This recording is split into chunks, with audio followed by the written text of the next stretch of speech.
Welcome to the Not My Scene podcast, the podcast where we explore different scenes, communities, subcultures, and corners of the internet and tell you what we find. Due to the length and immersion of this weekend experience, this is going to be a two-part episode. So part one will detail the prep and my experiences on day one of the LARP, and part two will be day two and everything that follows. Make sure to follow us on Spotify or Apple, wherever you listen. Rate, subscribe, share. Tell your friends. What's your scene? My scene, I think it's also your scene, but yeah. Fame sick. I'm fame sick. I'm obsessed. I'm so excited that we can talk about. Are you finished with the book already? No, honestly, there's more there than I realized. I'm like 75% through. Okay. Yeah, it's pretty long. I'm listening to the audiobook. I guess we should say Fame Sick, the new Lena Dunham memoir. If you get it, you get it. Yeah, I mean, we're just the white millennial women target audience, so. Yeah. She's really having a moment right now, though. I'm like really happy for her. I'm not at the part of the book yet where things have gotten really sad. There's sadness throughout, but I'm happy to know I'm expecting things to get worse before they get better. And I'm happy to know that right now she seems like she's in a really good place and she's getting a lot more public love to the extent that even matters to her. I don't know, but I think it really does. Yeah, I think so too. But also, you know that thing of celebrities, they're always like, oh my God, that time before when I seemed really good, I was actually really bad and like on drugs and messed up. And then they're like, but now I'm really good. And then in another 5 to 10 years, they're like, so that time I was actually also really bad. We're going to get the memoir about the writing of the memoir and like how fucked up she was when she was on Seth Meyers. I'm just worried about like how much press she's doing. I hope she is genuinely like in a good place because it seemed like that was like really hard for her. I hope so too. I mean, I feel like at least for I.M, she's so young in the book, and I have to assume that some of this just naturally gets better with age. Like so many of the bad things that happened to her and the horrible things she went through, it's like, yeah, why was no one taking care of you? Why were all these adults taking advantage of you, a 23-year-old baby? And now she's 40 and I hope it's a little better, but yeah. I'm loving it. I'm listening to the audiobook, which I highly recommend. And she describes her first date with Jack Antonoff, and I was getting like full body chills. She's such a good writer. And I know that it's not going to end well, but it is a really good first date description. No, the first date was really cute. Mm-hmm. There's so much there. But yeah, she's just so funny. I love her writing. Definitely, I don't want to say too much beyond what you've read, but I can see how it would get like annoying to people as you continue reading. Just getting ahead of the backlash here, like it's like, okay, you keep putting in yourself into these situations and like, yeah, I do definitely feel bad and have a lot of empathy for her, but if you're not into hearing someone complain, you might not enjoy. It's clear as you're listening to what's happening to her, you want someone to be taking care of her, and you also want her to stop pursuing self-destructive things, but take care of herself. Yeah. But I do feel like she is so good. She's such a genius, and she writes such funny stuff, and it almost feels to me like her self-destructive tendencies and all these horrible situations she puts herself in, that's like how she makes her comedy. Everything ends up being like material for better. I don't want to call it content because I think it's like more art than content, but that's her whole thing. Oh my God, she overshares. It's like, yeah, that's like what she does for a living. Well, also, this is something I really feel like she overshares. Like, yeah, Lena Dunham does overshare, maybe more so than even other types of artists. But someone is only oversharing if you don't like what they have to say. All artists have to share if they want their work viewed by the world. So I just feel like the oversharing stuff is like, yeah, and I like it. I want her to keep oversharing so I can keep consuming her work.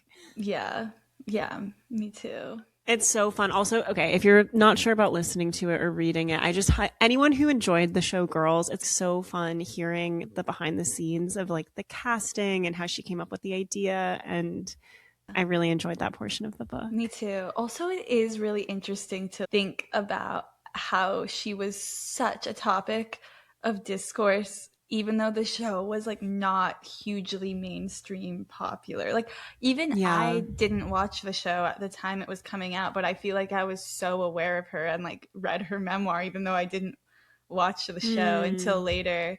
She really is kind of an anomaly. It's crazy that she got her own HBO show at 23 and was like writing and directing and starring and producing in it. Okay. Is that your scene too, or do you have a different scene? Yeah, that's my scene too. So let's get into it because we have a lot to discuss today. Okay. So this episode is going to be a little bit different than normal because I came up with a kind of goofy idea.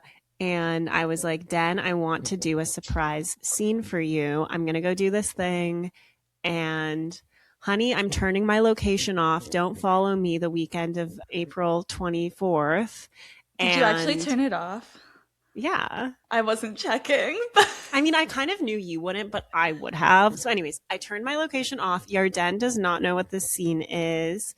And I'm really excited to talk about this scene and get Yarden's going to be like one of you guys. She's going to be like the viewer asking I'm your a burning stand-in questions. for you. Self-insert audience member.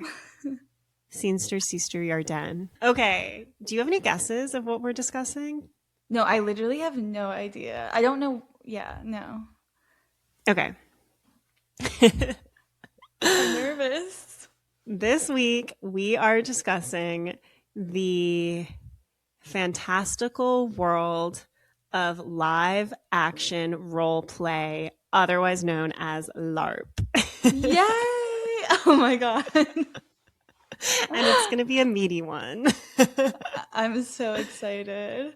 Yeah, I think this was on our list of topics we wanted to do, but it had made its way very much to the bottom. And I think it might have even been on our like, do we want to do this portion of the list? But we will start at the beginning. So basically, I have been LARP curious for a while. I think mainly because I am a Renaissance fair lady to an extent, and I love like fantasy medieval stuff. I feel like I was really in my fantasy bag this winter, like playing Baldur's Gate 3 nonstop, reading a lot of fantasy books, just like really craving like medieval type content. So I had been thinking about LARP and recently moved back to Seattle, and friend of the pod, Lizzie, had been saying for a while, like, you guys should really talk to my LARP friends, which I was interested in, but I don't know, nothing had ever come of it.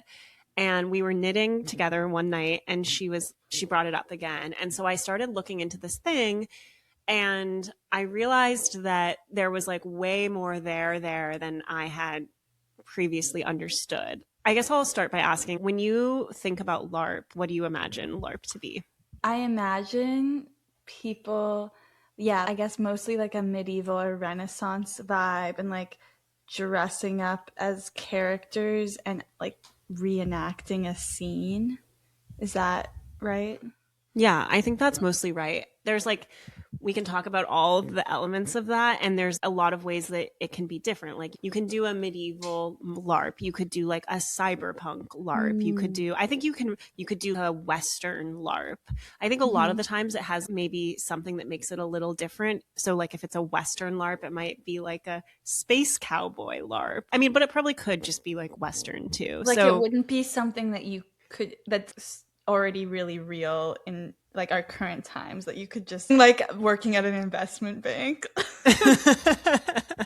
I mean, you probably could if you could find a group of willing people, like creatives who are like dying to put on a suit. And I do think the term gets thrown around in a more casual context, like, oh, I'm LARPing as this. So you could say, oh, inside I am a polyamorous circus performer, but unfortunately I have to LARP as an investment banker when I go to my day job.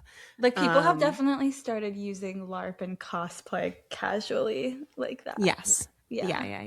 And there's definitely a lot of cosplay element to LARP, from what I Wait, so understand. what is the difference between LARP and cosplay? That's a good question. I will take a stab at it, but I'm not sure that this is like definitionally correct. Cosplay is like, I think, more focused on the visual aspect of LARP. I think cosplay is a part of LARP, but cosplay is like, let's look up what it means. I'm guessing it's like costume play or something. So people will cosplay for like conventions like Comic-Con. Yeah, costume play. So it's a performance art where participants wear costumes and accessories to represent characters from anime, video games, film, and literature. But then like cosplay is also a part of LARP in that LARPing is like so much more. Like LARPing is like you said, people are doing like scenes and there's like combat and there's like plot and storylines and people have established characters, but they might be like cosplaying too. So I guess I don't know if you would call it cosplay if you're dressing up as like a new thing that you invented, but you could definitely also participate in a LARP as like an existing character, probably. I'm sure there's a world out there where someone is like LARPing as like King Arthur. So yeah, I think your understanding of LARP is primarily correct. And I think I also like, when I thought about LARP, it was very much like people in the park playing with foam swords. Like I thought about it as kind of like an after work activity, maybe. Like you see them a lot in like Cal Anderson and stuff, like LARPers out there hitting each other. I didn't know that there were opportunities for LARP that were like pretty immersive. And when Lizzie started telling me about her friend's LARP, I looked this event up, and they do this twice a year event that spans a whole weekend. So it's like Friday at 5 p.m. the LARP begins, and the LARP ends on Sunday, and people can even get to the LARP space Thursday evening if they want. So it's like really an immersive thing, and it's held at this like state park, or this like, yeah, it's held at this park where there's like cabins and people stay there, and it's like a whole event. And I like didn't know that LARP could look like that, and it piqued my interest as a podcaster and a lover of Renaissance fairs and medieval content. So I'm looking into this thing. It turns out that they do 2 events a year. One is in April, one is in November. The November one like immediately sounds less up my alley, like because so I'm dark. Like, yeah, and so wet and cold and muddy, which like could maybe be fun, but like LARPing in the cold just seems worse to me than LARPing in April. So there's this April one. It's like completely sold out. I start doing research into it, and it's clear that this is like a hot ticket to get. So I'm starting to look into the event, and there's 2 options for participation. You can either be a player or you can be a non-player character, an NPC. Players have to spend, I don't know, upwards of $200 to go to the event. And they are like a player that they have created, and they're that player like the whole weekend long. So they have like their costume for their player, and they are the player, and they like move through the event as this player. The alternate, and I think a lot of the players like come back every event. So they've been doing this. I should back up. This LARP that Lizzie's friends are doing takes place twice a year, and it's been happening for like at least 4 years. So it's like a very established thing. And they've always planned for the LARP to end this November. So it like began when it began a few years ago, and there was always going to be like a finite number of events. And the last event was going to be this November. Okay. So I'm like, okay, wait. There's not that much of an opportunity to go to this if I'm going to try to go. And there's also this option to be a non-player character. And my understanding going in is that like you're basically like a volunteer that puts on a bunch of different hats. You set up all these different encounters for the players to move through, but you're going to be like a different character in each thing. And sometimes you might be more an extra, like almost part like you're of in like a scene, a big scene. Yeah, but other times you might be like a named NPC. And some of these named NPCs are non-player characters that have been in prior encounters that the players know and have interacted with. And so that sounds way more up my alley. I'm like, okay, obviously I don't know any of the lore here, but that like sounds funny to be an NPC. Also just being like, I'm an NPC is intriguing to me. I'm just going to get on the wait list for the April event, and we'll see. If I get off the wait list, then maybe I'll go. Also, to be an NPC is free. It's completely free. If you want to, you can pay $25 for the reduced fare meal plan, and then all of your meals are included, but you don't have to pay to stay in the cabin or attend the event at all. Wow. So I'm like, what's there to lose, right? Yeah. I get on the wait list, and then maybe 2 weeks before the event, I get an email that there has been a spot that has opened up, and I am the next person on the wait list. Yes. So it's my spot if I want it.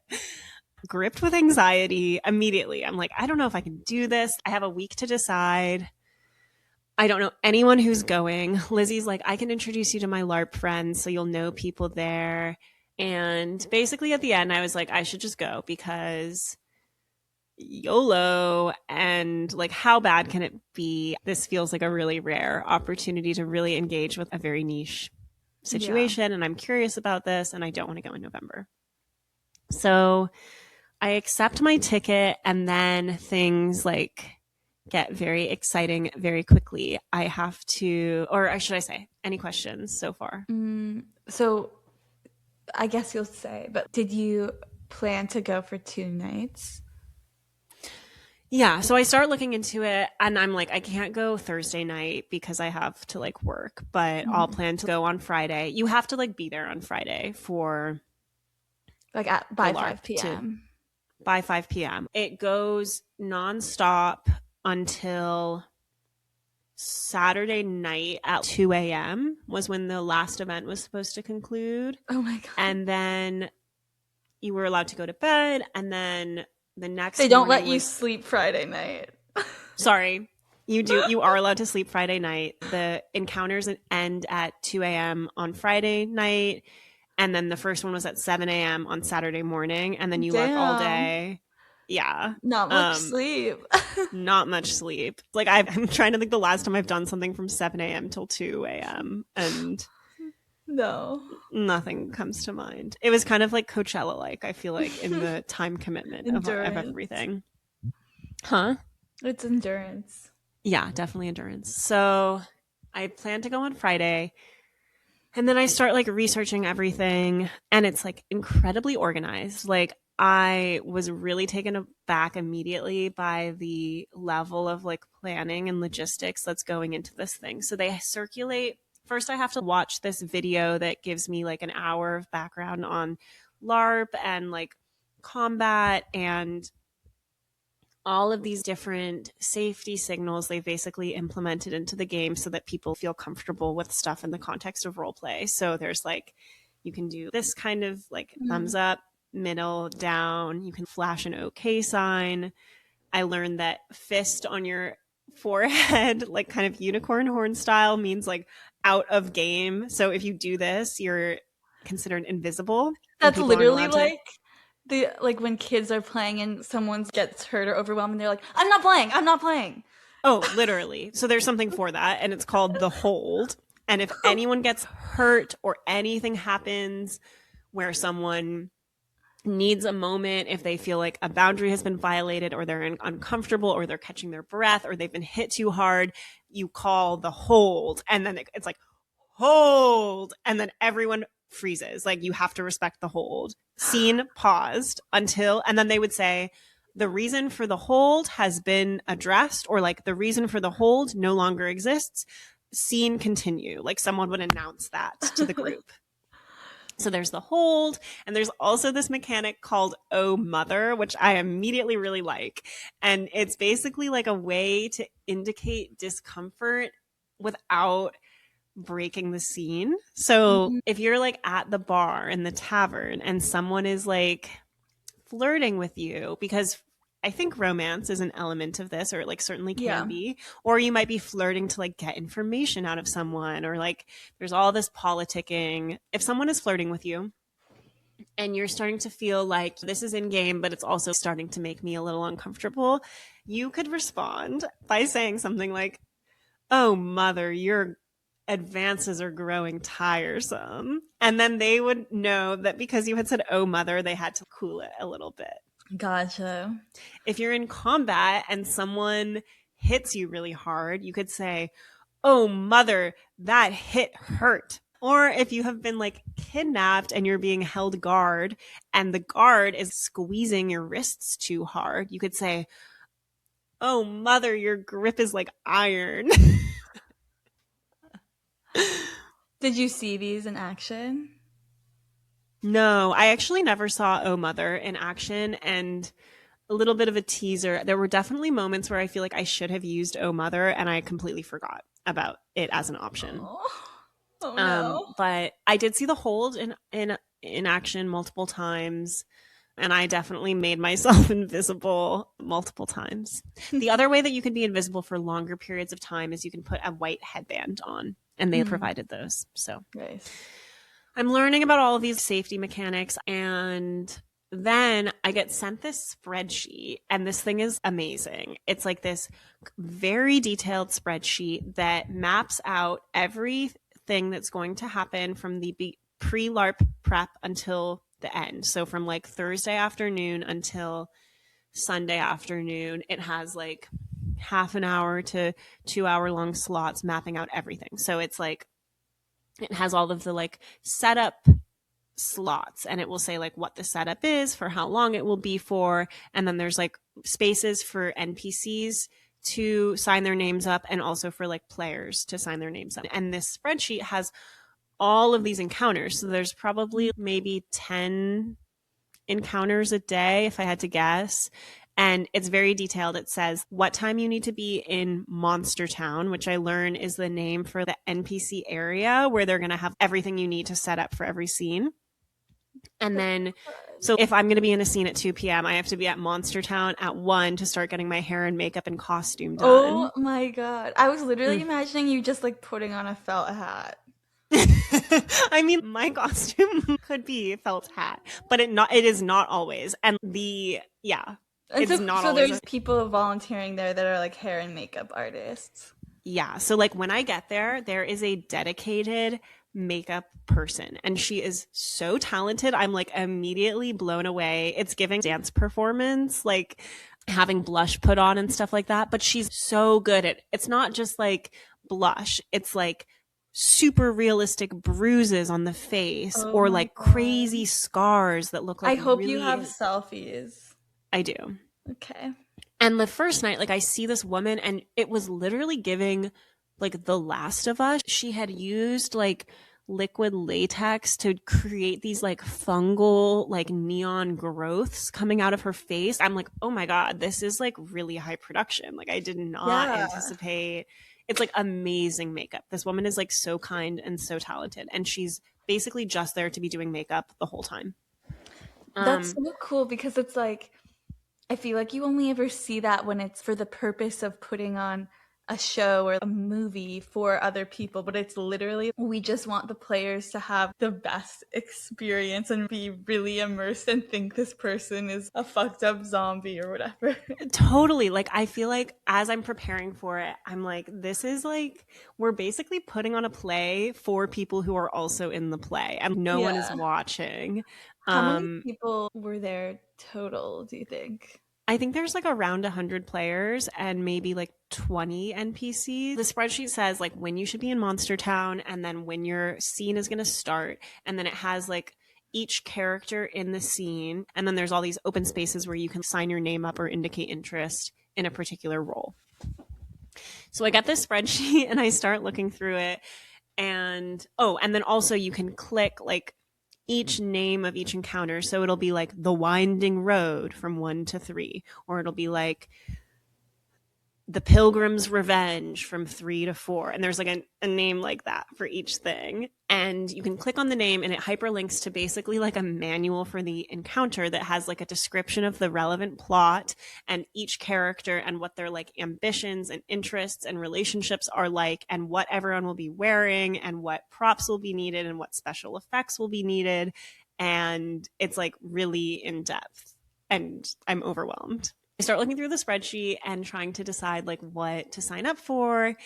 And at first I'm like kind of disappointed because I was joining everything a little late. And so a lot of the like named characters have already been signed up for. But I actually think in retrospect, that was a very good thing because I am like such a baby with respect to all of this lore. Like they have been doing this. I think the event I went to was maybe like event number 8.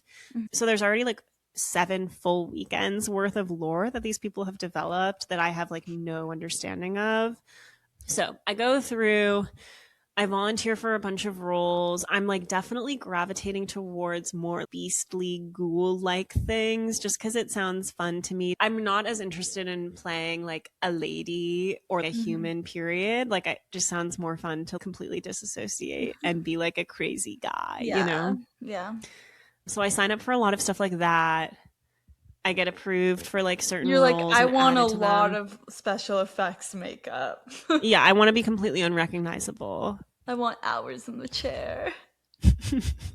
Yeah, Jacob Elordi and Frankenstein style. Yeah. I sign up for a bunch of stuff. I get assigned to certain things. And then prep begins. So, like the week before LARP, I am studying all of my sheets, trying to like learn who is going to be in what roles and who these people are and there's like so much there. Like there's like religious systems, there's like a religious cult, and then there's like an opposing religious cult that has like sprung up in response. Oh my God. And there's like so many different noble families, and they all have like different last names and different factions and like political histories, and there's like a lot there. And so, wait, also, did you end up meeting anyone before you went? Yeah, good question. So Lizzie's not there. She does not sign up. Her friends, I connect with some of them over the internet. So there's a Discord for the LARP that is super active. And there's like all these different channels. Like there's like photos from prior events. I'm looking at the photos and I'm like, what is happening? Like it looks so high production and crazy. This is like the Super Bowl for like Cal Anderson LARPers. Yeah, exactly. And the rest of us playing rec sports there have no idea like how intense it gets.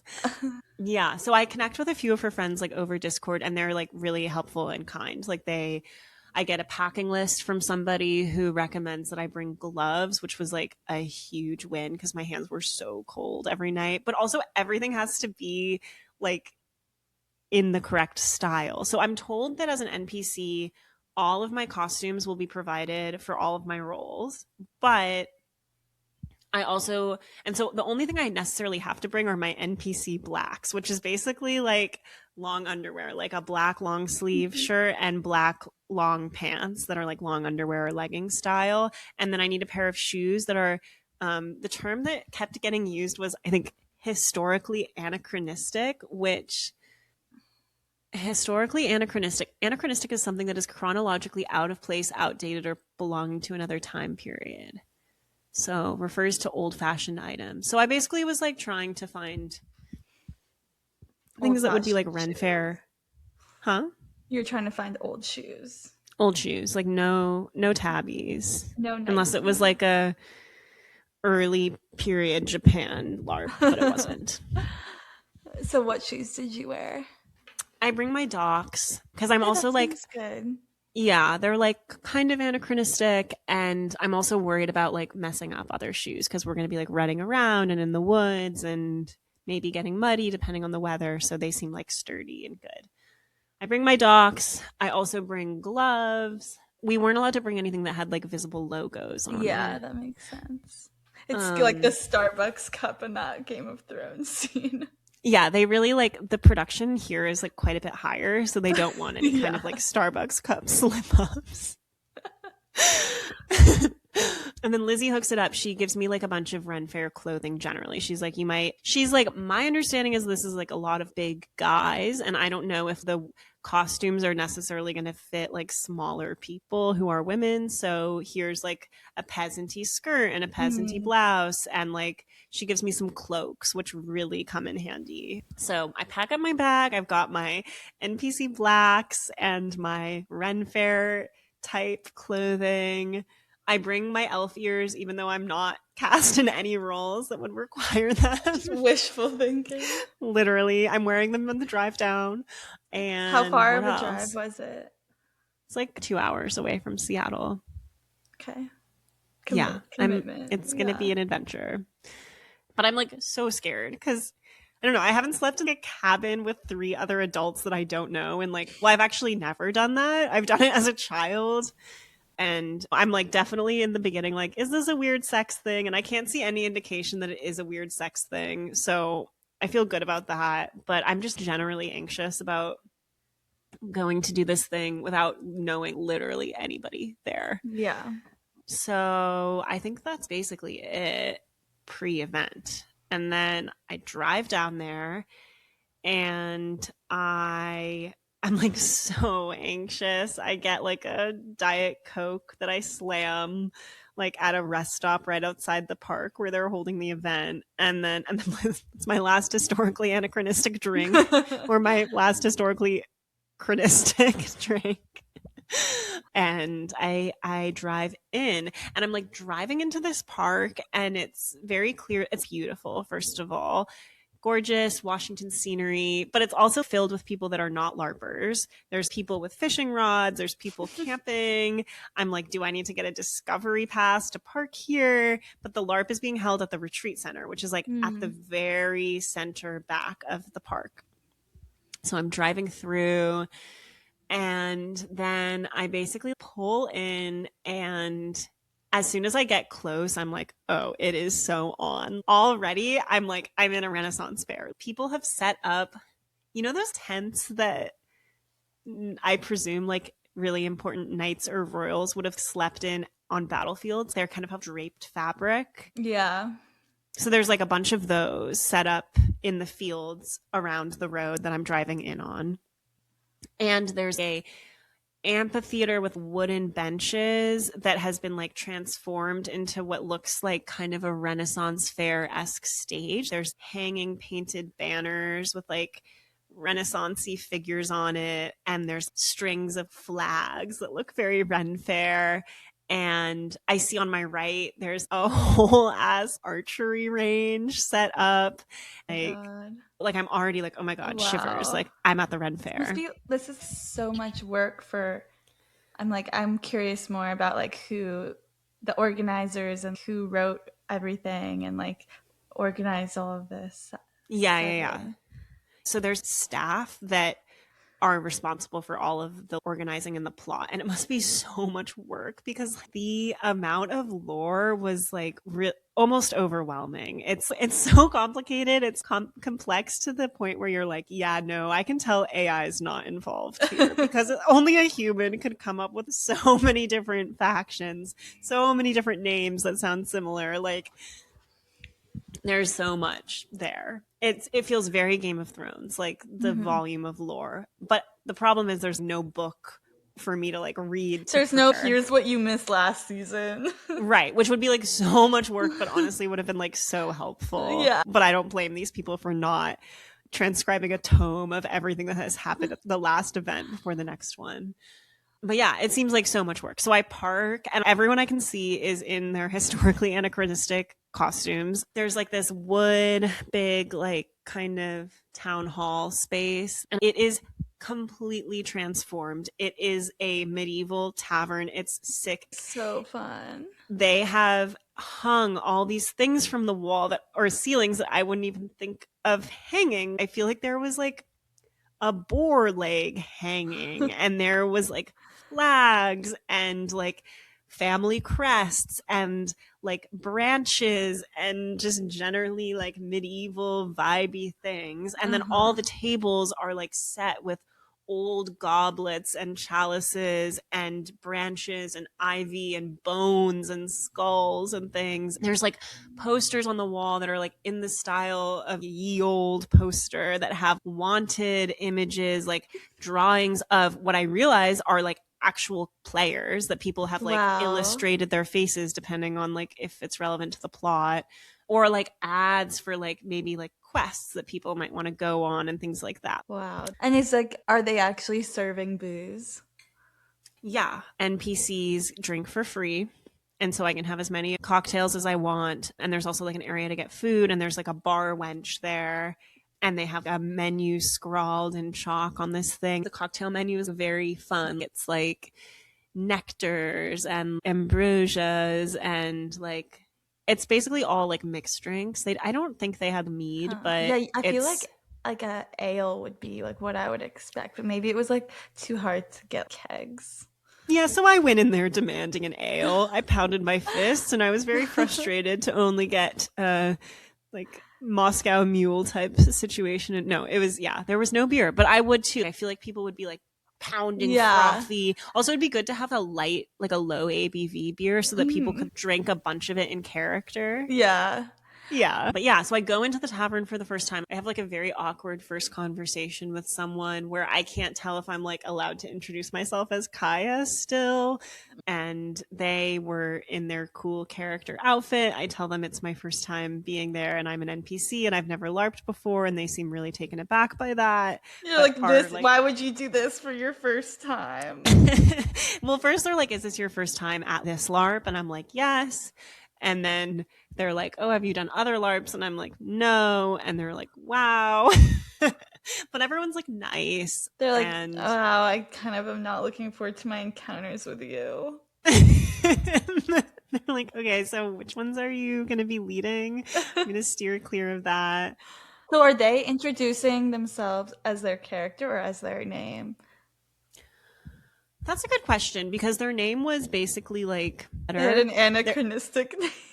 Yeah, they did. I don't know if that was their character's name or if that was their name. I think Kaia could be anachronistic. Yeah, thanks. So I meet up with a person who's in the staff, I check in, and then when I walk into my cabin, I enter the door, I knock, and this man opens the door, and there's a woman in the top bunk, and she's like sleeping, and she rolls over and she's like, hello, like not awake. And I feel like I'm intruding on something very private, but they assure me it's fine.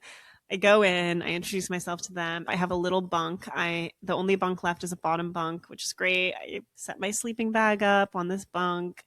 I put my stuff under the bunk, and then the girl in my cabin is like, okay, we're going to go down and get ready. And I see that they're not just wearing their NPC blacks. They're like wearing medievally tops and like skirts she was and sleeping in medieval clothes. No. I didn't see what she was sleeping in because I wasn't she like was peering. In her bag. Yeah, she was in her bag and she's in the top bunk. She could have been nude in the bag. Which would have been kind of historically anachronistic. Yeah, like it's better to be nude than to be wearing like sweatpants with a drawstring. Yeah, there dedefinitely weren't drawstrings. So that's why I was actually naked when I walked into the Cookie tavern. Monster pajamas.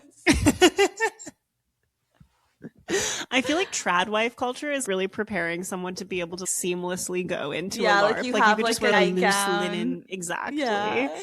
Oh yeah, I don't know what she was sleeping in, but basically as soon as she was up, she was in her peasant garb. So I put on my stuff over my blacks, and then I asked the guy what I should do, and he's like, I would basically put together a day bag of everything you'll want while you're at Monster Town.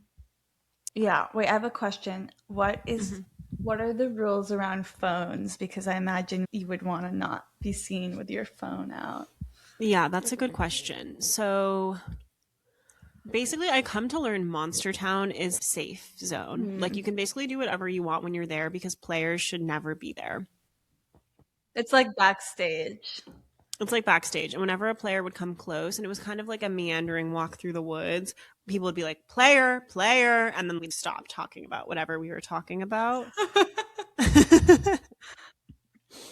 So I was on my phone a lot there.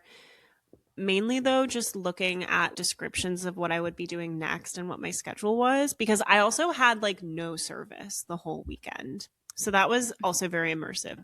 And it did seem like a lot of the other NPCs were like used it as kind of an opportunity to be like fully offline. And I assume players are fully offline too, which is cool. Nice way to. But like at Monster Town, you were out of character, so you were talking with other people and getting to know people as just like their actual who they are. Yeah. People were not LARPing in Monster Town, which was kind of a huge relief to me. Yeah. It's probably like a 5-minute walk from my cabin.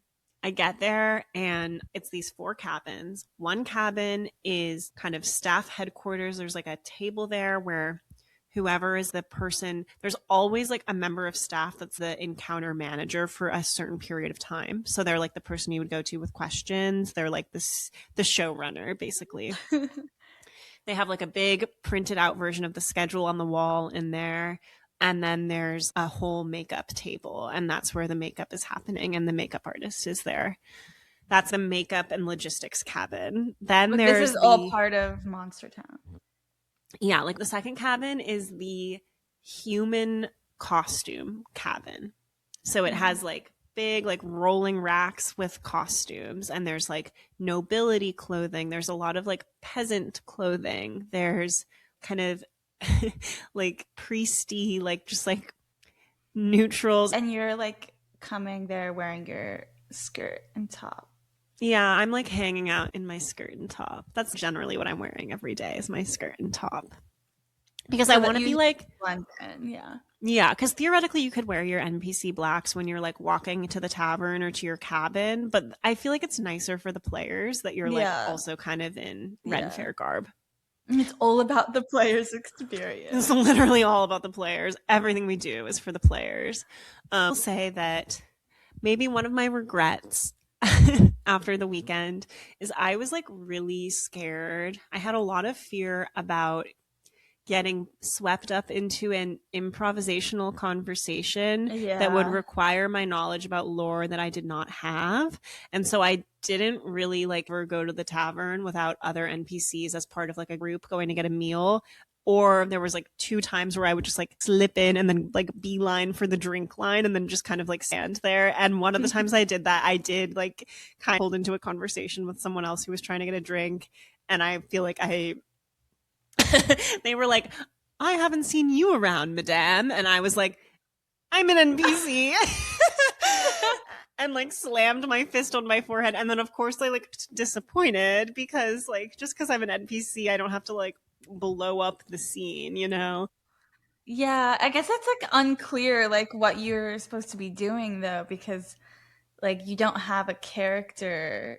Yeah, but I think you can kind of just like vague, like I feel like if I was good, I would have like made it about them. Like I would have been like, yes, like I've just arrived here. Who are you, good sir? Like brings you to the tavern this eve, whatever. But I was just like, yeah, I'm an NPC. Punching yourself in the forehead. Punching myself in the head. Like he was nice, but yeah, I just like didn't have the acting chops of these people. Like, so it requires a lot. Yeah. And I think I had too much fear about that. Like, I think it's fine to go in and kind of like, you could just be like, I don't know, when someone asks you something, and that's fine. But I also didn't really have my like vaguely British voice down. Like, I like everyone has kind of like a soft British accent. Yeah. I wish that I had been able to like go super hard as like a hello, but like I didn't have that woman inside of me either. I feel like if you'd done that, they would have like really wanted to keep interacting. Yeah, they would have been like, "Where are you from? Why do you sound so old? Has like, a witch put a you spell on you? You must be from like such and such land." Brighton, love. I wish I was better at voices. Maybe this is like something I would work on if I went back. Cabin number 3 is the monster costume cabin. And that one was like really crazy. Like it has all these huge storage bins and they're all labeled like werewolf parts, spider costumes, ghouls and revenants, like all these crazy words on all these bins. And it's like packed filled with things.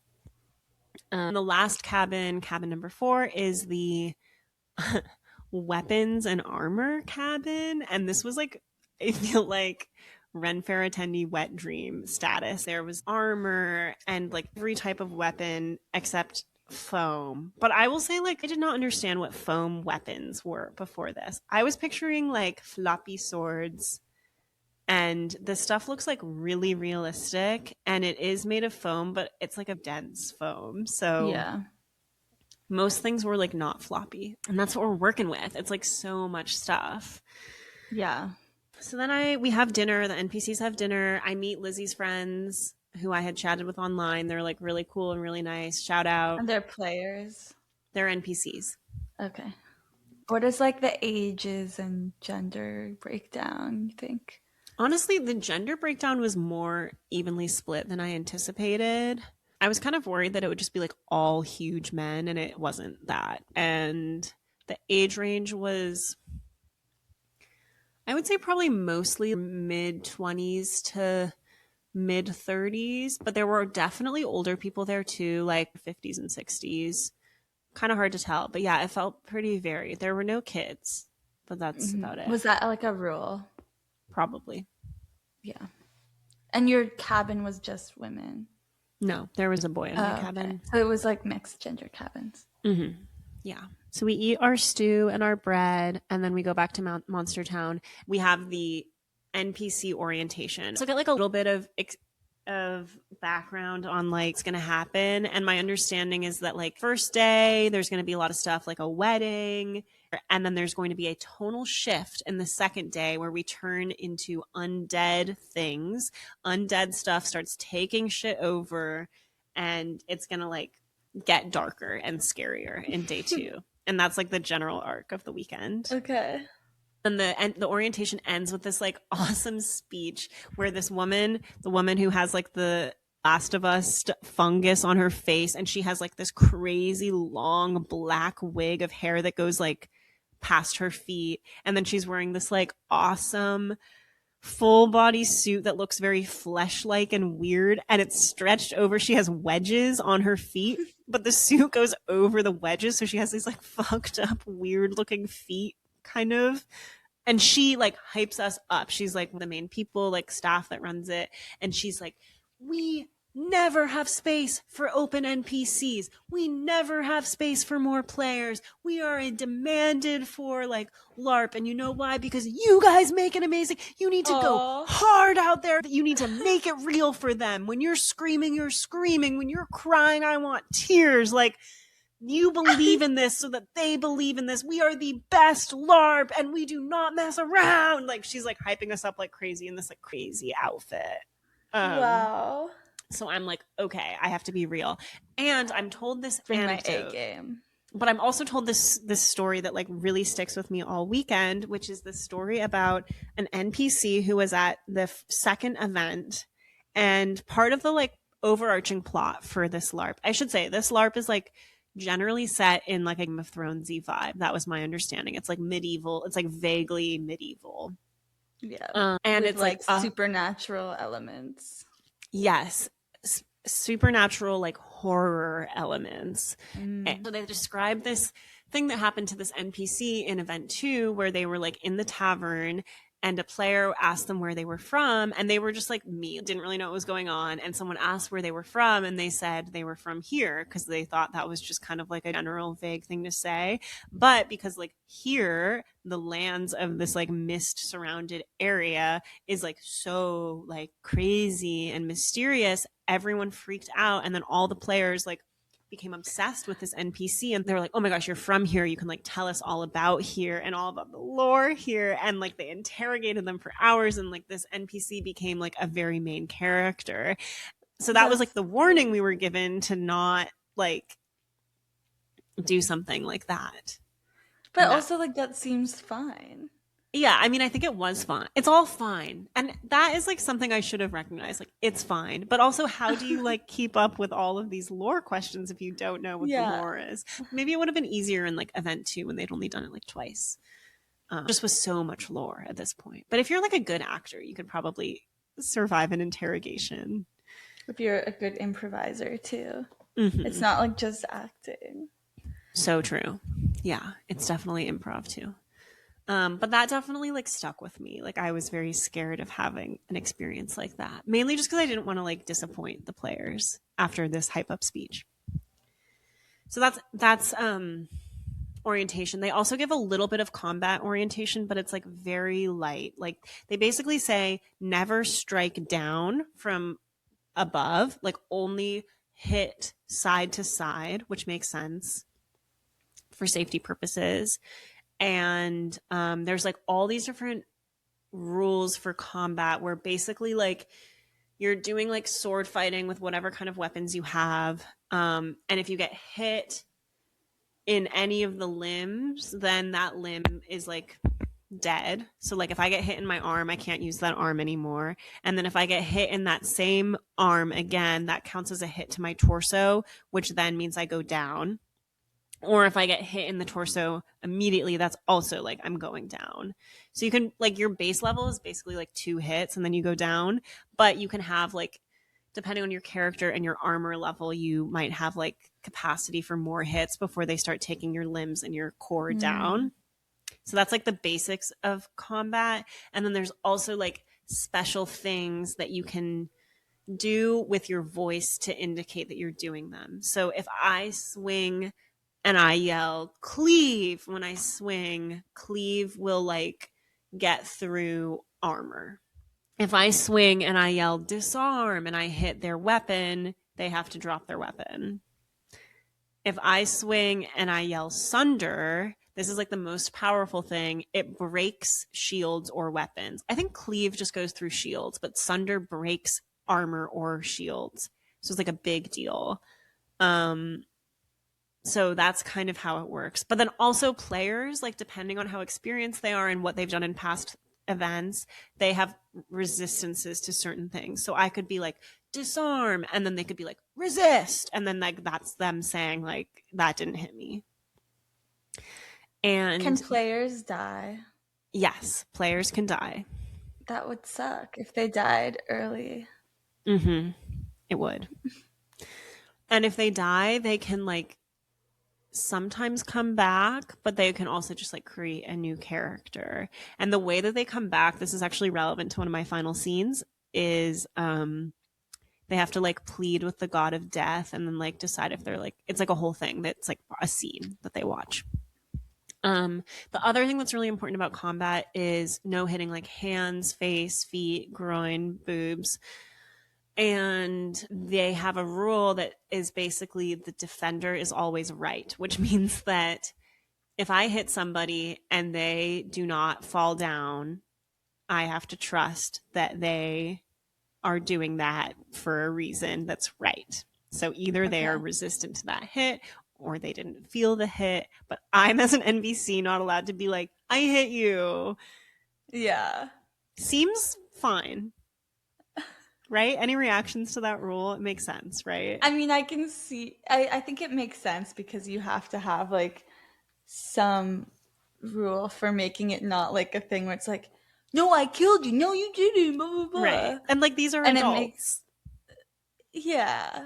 And they're like paying to be there. So you would think that like they want it to be like, it's like you're kind of paying they to want like there have to be real stakes. fights. Yeah. They want there to be stakes. Exactly. Yeah. There's also a marshal for every scene with combat. So there's like a person who's experienced with a white headband on who's watching and making sure that everything's going well, but they're not really watching to be like, hey, you got hit. They could be watching to say like, oh, you're being affected by this thing. Like you're being affected for 1, 2, 3, 4. If there's like a area spell or like an effect from like a poisoned item or something like that. But they're also there to yell like hold, to call the hold if need be, and just to like make sure everyone is safe. Yeah. So that's combat. I'm like a little bit nervous about combat because it's not that much information, but mainly I'm just going to try not to like actually hurt anybody. And I have a general sense of what I'm supposed to do. My first role, very excited to take on my big part of Spider number 2. I was disappointed to learn that Spider actually meant that I wasn't going to be in like a giant crazy spider suit. I was going to be in a black morph suit and then just have spider gloves. So these like rubbery spider props that went on my hands. So like your hand was the spider. Yeah, hands were the spider, not all of me. Have you ever been in a morph suit, Yarden? No. Okay. I haven't either. I will post photos of me in the morph suit. Was it giving body? It was giving body, but it was also definitely giving ego death. They're all one size, so they smell like okay. They don't smell new.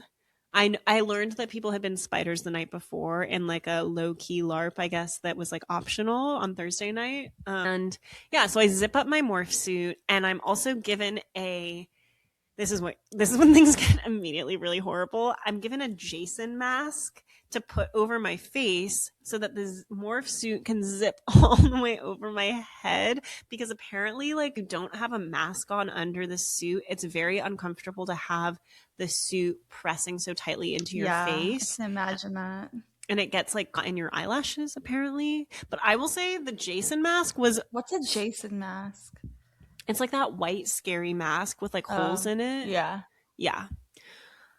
Incredibly uncomfortable. I kind of wish I had not done it, because it is just like plastic on the inside and there's nothing separating it from your face other than like nose. So it gets like so wet and moist so fast. Like the inside of the plastic is like immediately like completely wet and is like touching my mouth and my face. And even though it's like my wet, it's like really gross. Well, I mean, I'm sure other people had previously gotten them wet too. Yeah, that's a horrible thing I didn't even think about. Hoping they're like wiping them down, but I didn't wipe mine down, so that's a good point. Also, I feel like the holes are normally for ventilation, but you have the morph suit over. Exactly. So I also like not see. I've like maybe I would say in the spider morph suit with plus Jason mask, I probably have like 30% vision, and it's daytime. I was way too overeager, and I zipped myself into my morph suit like it was probably like an hour before I was actually like got to be spider. But I make friends with my other spiders. Really nice. I learned that one of my other spiders, his parents met at a LARP. So LARP is like his blood, and he's super sweet, and he's like encouraging of it being my first time. His spouse. No, his partner was there too. But yeah, I didn't know people were like LARPing like this when it was like 30 years ago or whatever. Yeah. But yeah, we walk into these woods with like trails, and first I see there's like this insane well that they have built as a prop, and it's like a real well. Like it looks like it's made out of stone, and it's big. It's probably like 5 feet across and like 5 feet tall. So I'm walking by this well, this very scary woman with the fungus on her face and the wedges inside the tights is getting into the center of the well. And as I'm walking by, they're like taking the lid off of a box of dry ice that starts billowing out of the well. Oh my God. And they have like whole like theater lights like surrounding the well and inside of the well. And the whole thing is like looking insane. It's also starting to get dark. So this is like awesome and very scary looking. And that's like in the woods. And then we get to the spider area, and it's like this kind of part of the trail where they have strung, it's like wider, like almost road, like dirt road width. And they've strung like strings through it to create a web that's probably like, it spans the distance of the road, and then it extends probably like 10 feet down the road. And there's cobwebs hanging off of these ropes, so it looks like super webby. And the web and the ropes are like crisscrossing, and they have bells on them. And we're told that basically we're going to be like laying in the forest on either side of the web, and when a player who's trying to get up like through the web rings a bell, we're going to like come out with our spider hand and be like, shh, and like touch them and scare them. And then we can also, I have these like laminated cards to hand out to them that say things like, they're like different forms of poison. So it's like poison, and it has like the effect. Like one of them is like paralyze, and they have to be like paralyzed for a certain amount of time after. One of them is like sleep, and if that happens, like another player has to like drag them out because they have to fall asleep right away. So that's how we're going to indicate like effects given to them. It's also kind of a haunt. Yeah, and it's like very haunted house. Got to be a scare actor. Literally, I was wondering like if people do both, and I feel like they probably do. Yeah. I also was like, maybe this is where the makeup lady got so good at this like crazy makeup. So we get there, it's dark. I can't see anything really at this point. I can probably see like 10% of stuff because I have the Jason mask and the morph suit, and my face is soaking wet, and it's pitch black. And I kind of just like go fetal in the bushes by the road and then try to stay like as perfectly still as I can for probably half an hour while we wait for the players to show up. And I'm trying not to move because it's really loud when I like rustle, and I just kind of hang out and softly talk with my fellow spiders. But I'm also like kind of having an uncomfortable physical experience because my face is so wet. I don't want to be like opening my mouth. So I'm also kind of like pulling the mask away from my face. And then the players come, and they were honestly like really good at navigating the webs. And I did get a few of them, but I kind of felt bad. Like they take it so hard when something bad happens to them because they're in character and they're like, curses! And it's like scary and it's dark. But I handed out like 1 or 2 cards. Curses! And they're like, they are LARPing the whole time. Like I hear them talking in character dialogue as they approach. They're talking in dialogue as they're navigating the encounter. The whole thing is like very in character. That concludes my first big appearance as Spider. Yes, Spider number 2. Spider number 2. And then I go back to Monster Town. And I think the whole thing probably was like maybe an hour and a half plus like the 45 minutes that I put the morph suit on way too early. So I've been Spider for quite a while at this point. All that for like 2 people to get like a poison. Yeah, but like the other people probably felt really good not getting poisoned. True. And seeing the scary spiders. And like that they navigated people. It. Yeah. So then I put on my peasant clothes and go back to camp. I go to the tavern and I get a drink because I have a little bit of downtime before my next encounter. I had a very delicious Moscow Mule. And okay. I have like a 2-hour break before my next scene, and I hear that like the big event this night is this wedding that's happening. And so I'm like, I really want to watch the wedding, but I don't want to like fuck up the plot. So I put on my peasant clothes, I have my drink, and I'm kind of like being underdressed. I'm underdressed. I have a relationship with the groom. I was not invited. The wedding is like in the trees on the other side of these woods, and I'm being like really sus. And then I'm like, am I being so sus that people are going to be like, who is the assassin at the edge of the woods watching us and not coming any closer? Like I'm being weird and I'm not going close to anyone. And all these players are like streaming over from the tavern to see what's happening at the wedding. I'm lurking. I'm like 10 feet away from anyone. This woman's like, please come closer. There's going to be action, like beckoning me closer. I'm scared that someone's going to be like, you're not supposed to be here. But no one says that because no one cares. Watch the wedding. The wedding is like normal, but I still feel like something bad is going to happen. And then I'm walking away from the wedding and shit starts happening. We're in this like big field. It's pitch black other than like players have lanterns with them. People are getting poisoned and they're dropping to the ground, and there's like combat all of a sudden. People are fighting. It's dark. I'm like scared in my peasant clothes, holding my Moscow Mule, like feeling very excited. And then someone is like yelling at the top of their lungs, medic, we need a medic. And I like fully start to panic that something bad has happened to somebody.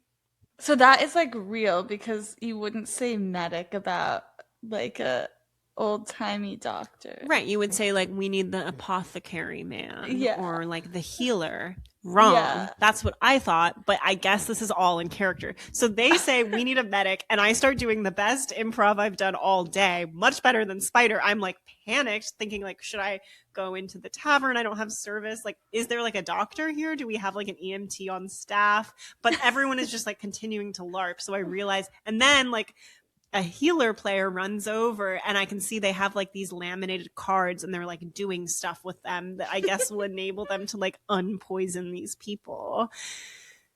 So you're like, my okay. First brush. Imagine that would have been so bad if you had been like, oh, I'm like calling 911. Like, the cops are on their way.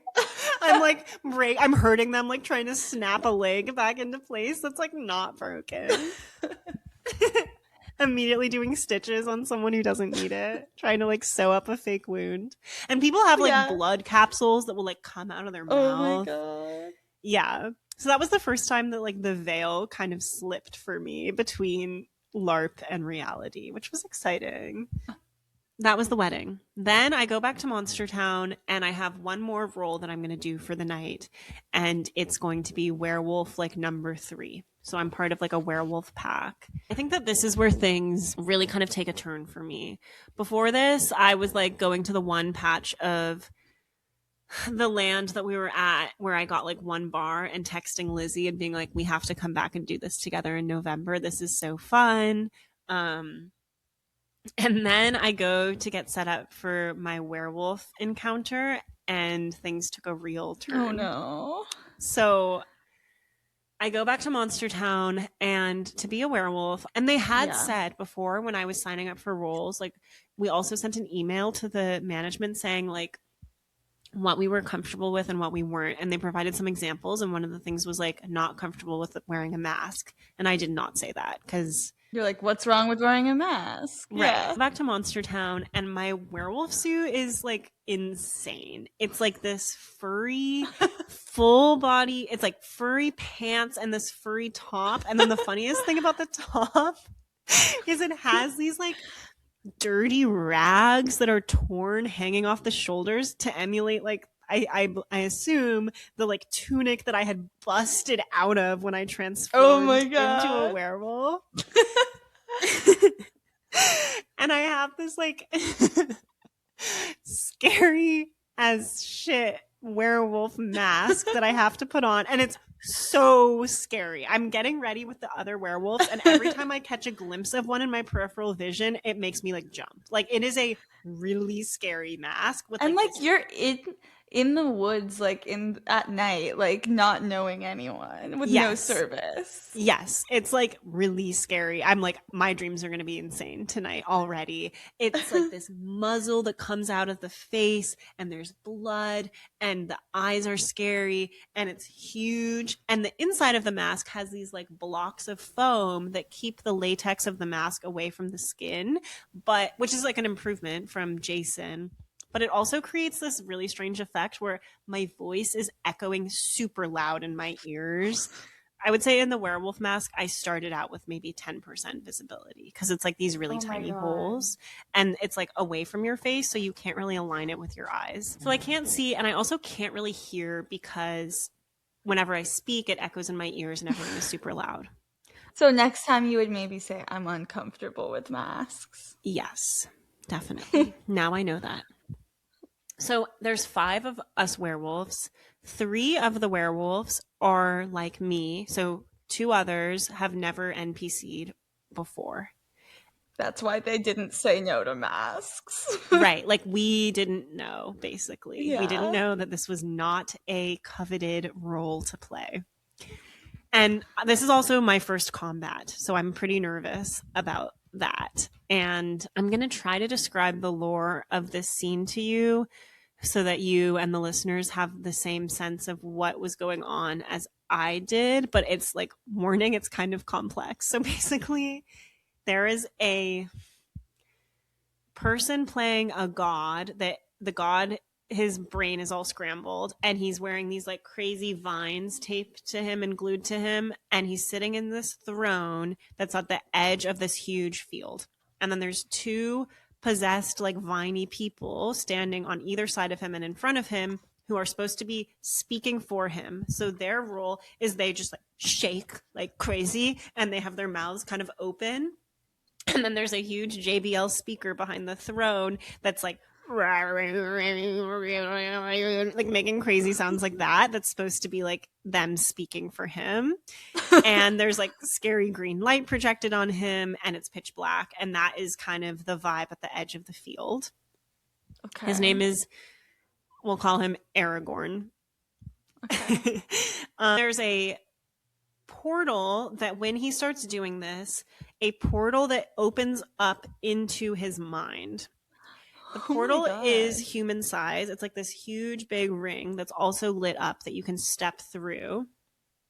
And if players choose to approach this god and then go into the portal, they will be transported. Basically, they'd have to be led, like kind of out of scene by other NPCs or staff, to this huge barn that I'll show you a photo of. It was like this ginormous, very spooky barn at the edge of the property. And in the barn, they've set up this whole other scene where there's the pack leader, this big werewolf, scary god guy with these like glow in the dark chains wrapped around him, and his like ribs are all bloody, and it's very scary. And he's like a tall person who's going to chase them around this maze while they navigate the maze of this like confused god's mind to find these memories. And if they can find all the memories and bring them back, they like win the encounter, and they're going to like help this god remember whatever he needs to remember about himself. So that's like the gist.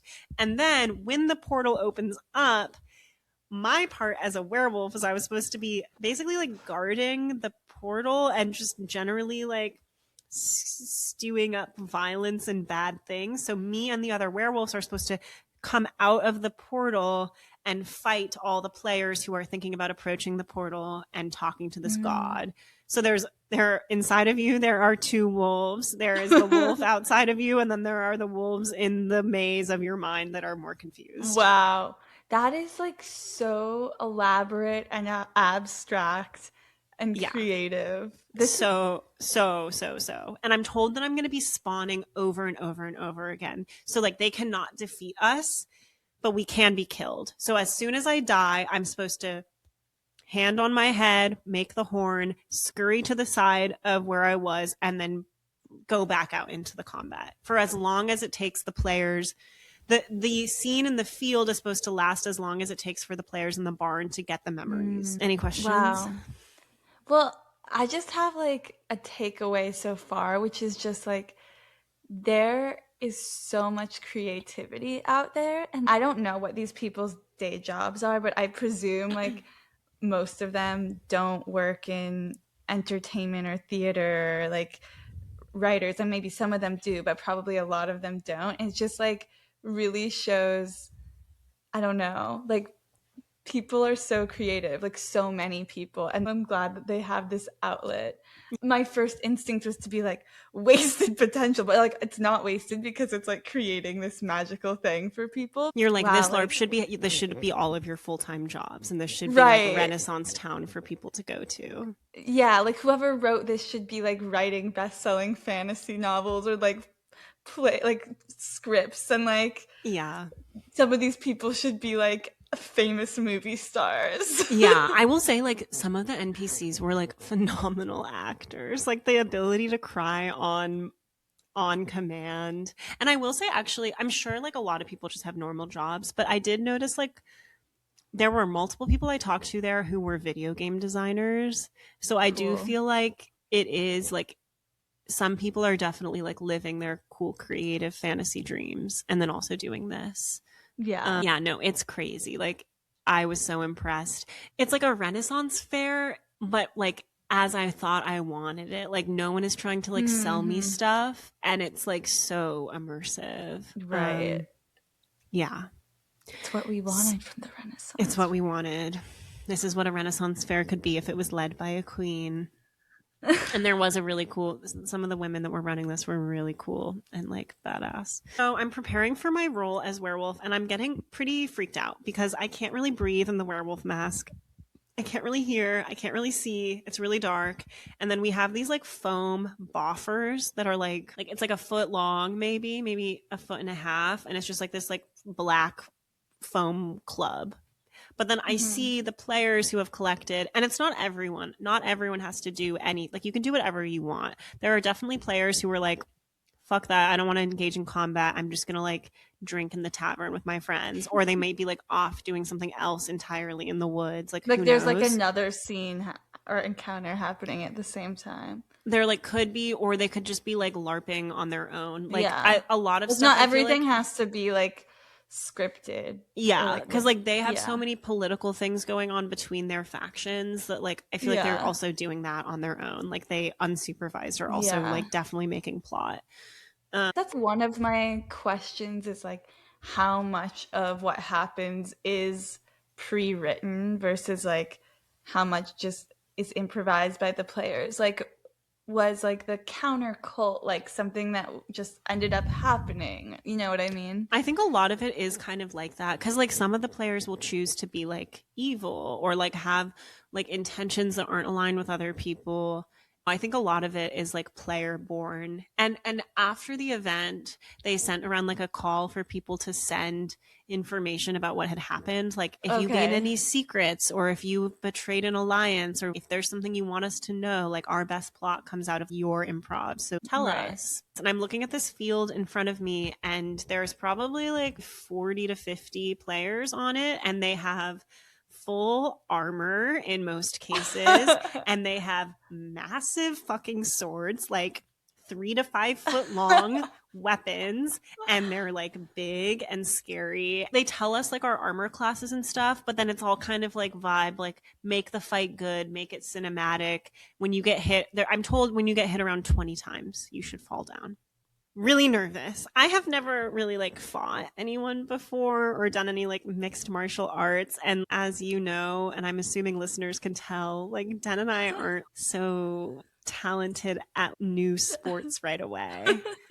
So I run out there. I'm like werewolf number 3 in the line. I get out there and immediately it is like type 2 fun. Like I am surrounded. I can't see. They're all around me. It's like 10 on 1, I would probably estimate. I'm getting hit all over my body.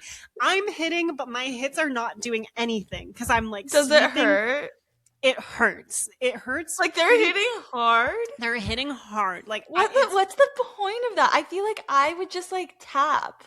Yeah, I think that it's a lot of like not realizing how much momentum they have. I think it's also that there's a scary fucking werewolf out there. They're and more it's dark, scared of you than you are of them. and they immediately forget that there is a human girl inside that werewolf suit who has never done combat before.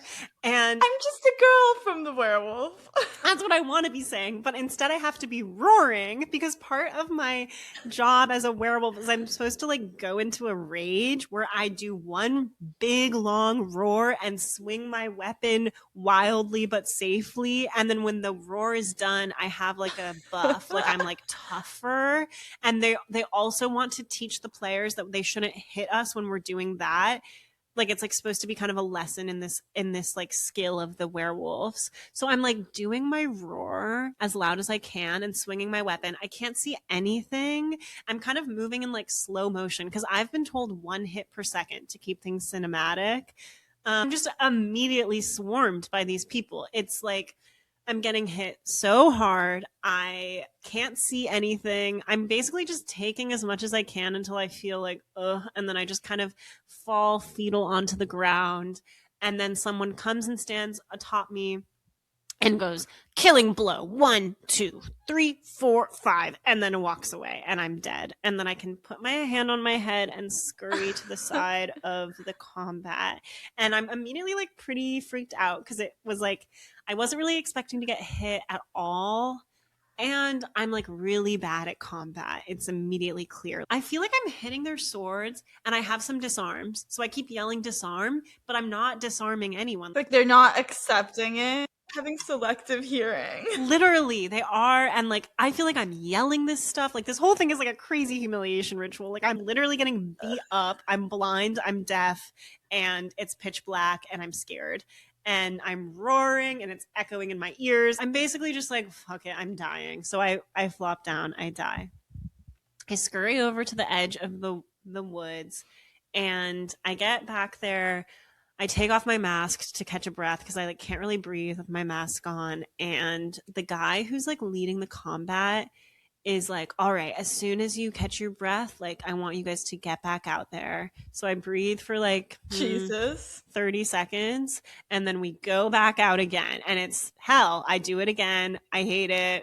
I'm not making any impact on anyone. I'm getting hit a lot. It really shows something. Like when people see someone as like not human and like so different from them, they don't have empathy.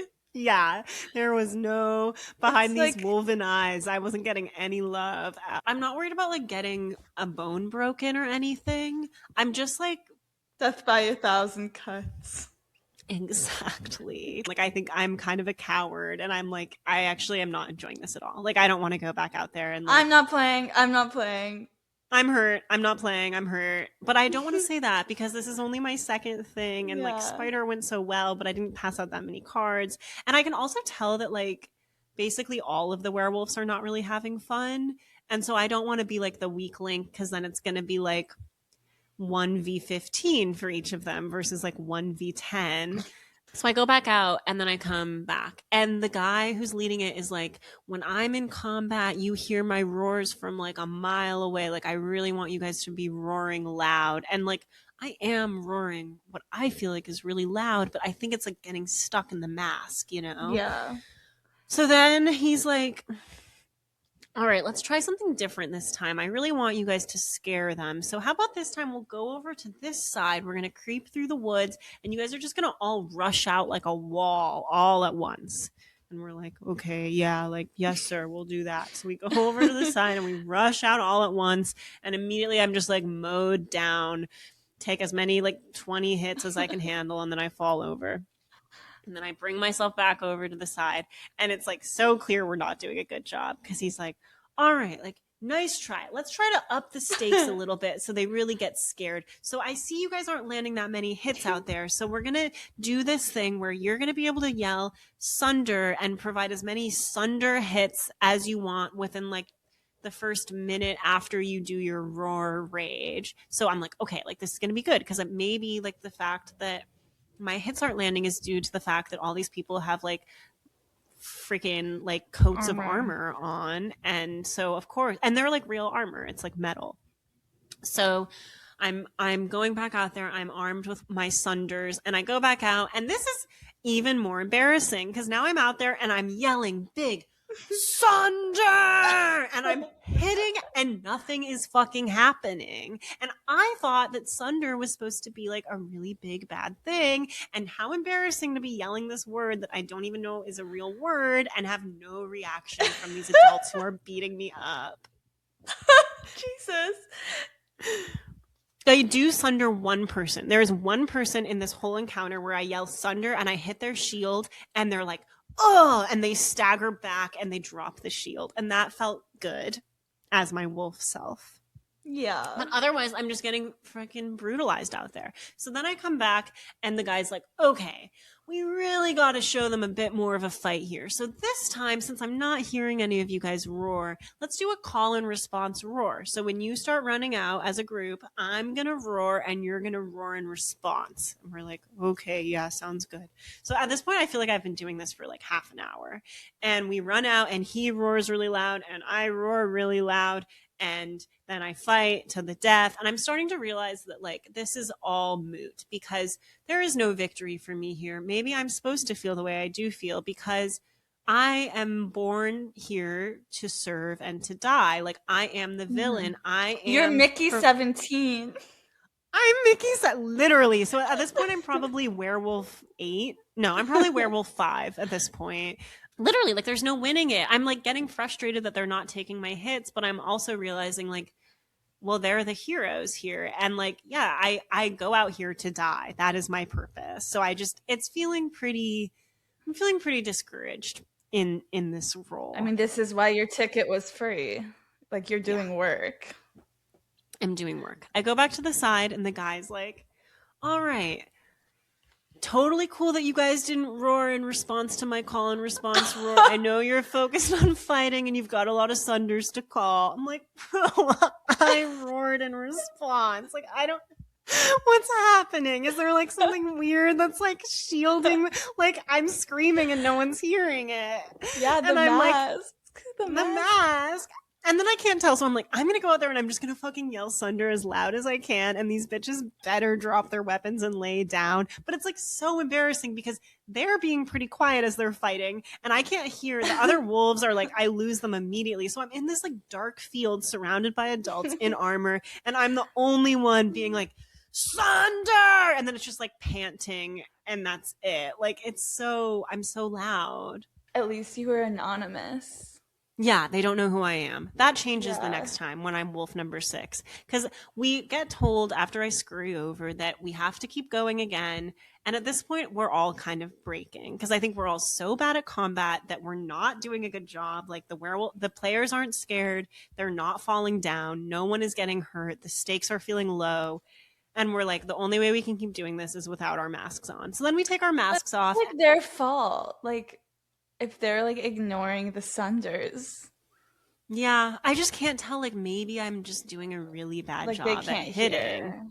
Yeah, or I'm just like not hitting them, which is embarrassing. But I'm definitely hitting them sometimes. So it's like a combination, I feel like.